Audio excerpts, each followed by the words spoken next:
G'day guys, Matt Johnson here. Just returned back from the ABT doubleheader New South Wales rounds, Lake Glenbawn, Lake St Clair. Had a good result at Lake St Clair. Been receiving plenty of messages via social media about the gear and technique that I used at St Clair as to how I caught my fish. So I just thought I'd put this quick video together. But first things first, went to Lake Glenbawn first up for the first round, and just had a really disappointing result there. I've got a long love-hate relationship with Lake Glenbawn.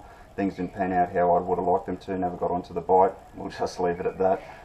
Moved on to Lake St Clair. Now leading into Lake St Clair, I'd heard sort of doctor talk that they were catching their fish down there on small finesse plastics and also bright coloured jerkbait. So anyone that knows me knows that I like jerkbaiting, so I went with what I like doing, and that was jerkbaiting, and found pretty early in the pre-fish that I was catching good, consistently better than average size fish on bright coloured jerkbait, so I stuck with that.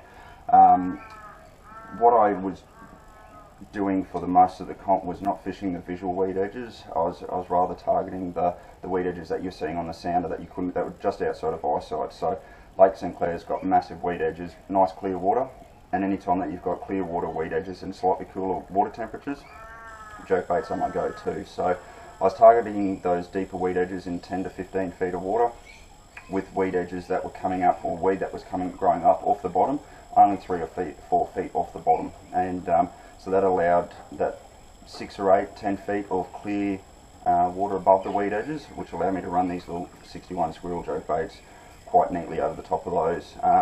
These guys only dive down to about 6 feet on a long cast, and even though I'm fishing in 15 feet of water, I was actually fishing that sort of top 6 or 8 feet quite effectively with these little jerkbaits.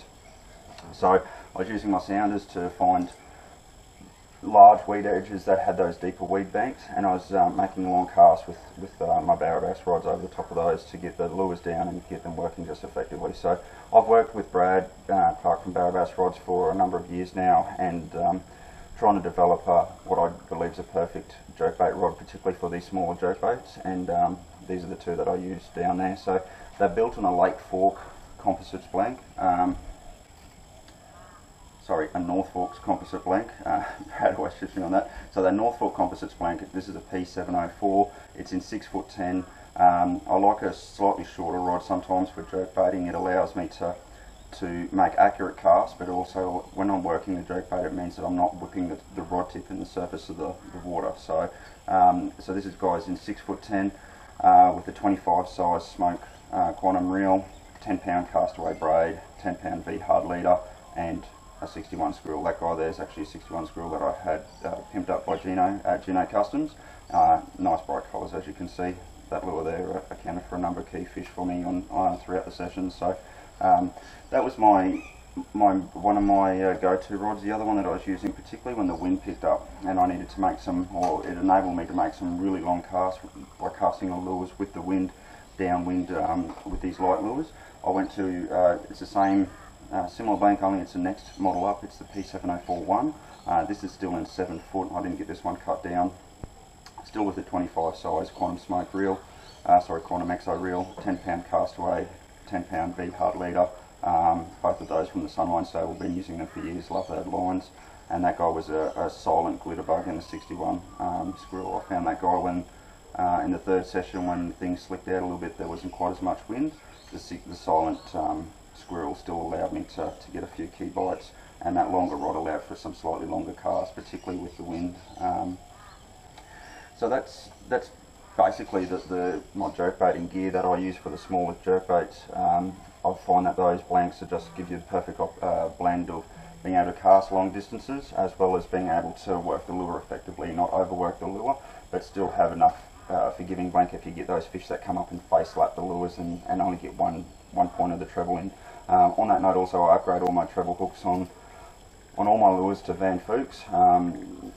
They're far better than the stock standard trebles, and they just allow for those couple of fish that only just come up and face lap it, and you get one hook in the side of the face, and there's not much skin there, or not much flesh there for the hooks to bury into. Those hooks can sometimes make a big difference, and they also hold on when the fish bury you in the weed, which they quite often do.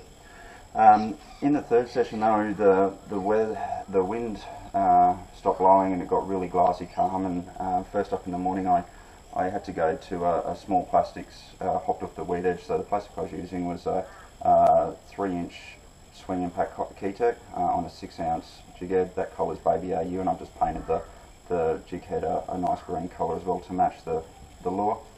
Or I also used a 2-inch easy shiner on a 1/6 head. The gear that I threw that on was again a Barrabass rod, XP841 7-foot rod. This is a really nice crisp rod for hopping little plastics, little twitchy plastics or small blades. And I threw that with a 15 size Quantum Exo reel, 10-pound Sunline Siglon PE8 braid. That's the new braid that that Sunline brought out about 12 months ago.